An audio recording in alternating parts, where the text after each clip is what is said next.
Look at that. Doesn't that look delicious? Now I just have to taste it. Good day and welcome back to Ginger's Kitchen. It's been a while since I've uploaded a recipe. Please stay to the end because I have some questions for you. Thank you for watching, and was this delicious? Now I'm starting with a large Pyrex baking dish. This is a one-dish meal. And I have my rotary slicer here. I purchased it off of one of the shopping channels. I love this thing, particularly for making zucchini casserole. It just grates the zucchini so fast. In this case, I'm going to use the slicing blade. I'm going to slice the potatoes and the carrots and the onions and put them in the bottom of the casserole dish. This product makes such light work. Now I've sprayed the bottom of the casserole dish with cooking spray so I don't have a real hard cleanup when we've finished eating it. And I also put a little bit of avocado oil and I'm brushing it in the bottom of the casserole. Because I don't want a lot of cleanup so that I don't have a lot of the food sticking. And then I'm also going to put a little bit of avocado oil in the bottom of the pan. And I am going to take a brush and I am going to move that all around, and hopefully it won't be a difficult cleanup when we're all done. Notice that I'm doing this counterclockwise, and the reason is I'm doing it with my left hand so that you can actually see how easy this shreds. And this makes light work of so many recipes. So you can see that I already have a lot of potato in here, and I'm going to do some more. Okay, as you can see, I finished shredding. I didn't want to bore you. That piece of potato has a bad spot. I didn't want to bore you with the shredding, but this machine works incredibly. I didn't finish cleaning it out here when I was doing the onion. So after the potatoes and the carrots, I also did about a half of an onion. Now one of my family members are not big on onions, so hopefully this half an onion, it'll give it just the right amount of flavor and they'll be okay with it.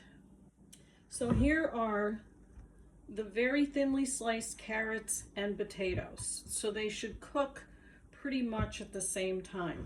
Now, I've never done it like this. I've always pre-cooked my beef, but I'm going to put the raw hamburger, really good hamburger from a farm, a local farm that we get it from. I'm going to chop that up and put it in here and put the gravy over the top, cover this and bake it. And then when it's completely baked, I'm going to take it out, and then when everything's pretty much done, I'm going to add biscuits on the top.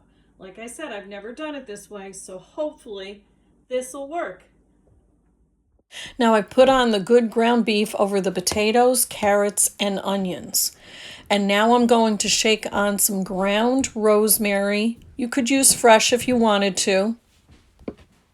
Now I've also added some garlic powder and onion powder, and you could also use fresh garlic, but I'm saving my fresh garlic my friend gave me from her garden to roast it to make garlic mayo for a recipe in a couple of days.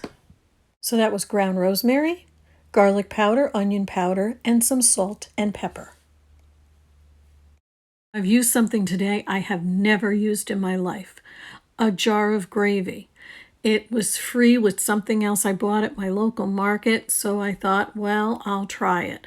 Normally, I would have used a good no sodium beef stock for this recipe. Now I'm putting this in the oven at 375, and I'm going to check the carrots and potatoes for doneness. As soon as the carrots and the potatoes are done, I am going to then put on the biscuits and finish cooking. Now here it is after about 20 minutes, and of course the potatoes and the carrots aren't fully cooked yet. So I'm going to just stir everything around and make sure the gravy's covering everything so those carrots and potatoes don't dry out and they roast nicely. Okay, well, it ended up taking about 40 minutes in my oven to get those, mainly the carrots. They were stubborn and they didn't want to get done. Meat has been long done. Now the biscuits on top. Now I'm going to put it back into the oven and check it in about 15 minutes because that is about how long, somewhere between 15 and 18 minutes is how long the biscuits will take to cook. Okay, well, here's the finished dish. And for some reason, the biscuits aren't showing as brown as they really are in person. They're not showing on the camera. I'm not sure why, but you'll have to take my word for it. They're done. They're nice and brown on top. And now the only thing left is to serve it. Look at that. Doesn't that look delicious? Now I just have to taste it. And it actually tastes just as good, if not better, as the house smells. Reminds me of my grandmother's house on a Sunday. Well, family did arrive for a late lunch after their trip, and they agree that this is going to be a winner. This will be a future family meal. I made a few extra biscuits I had left over with some chive and some rosemary and butter. Now for my two questions.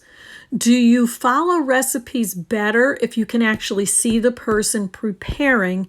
And should I do that in the future? If the answer is yes, please give this video a thumbs up. Thank you so much for watching. Until next time.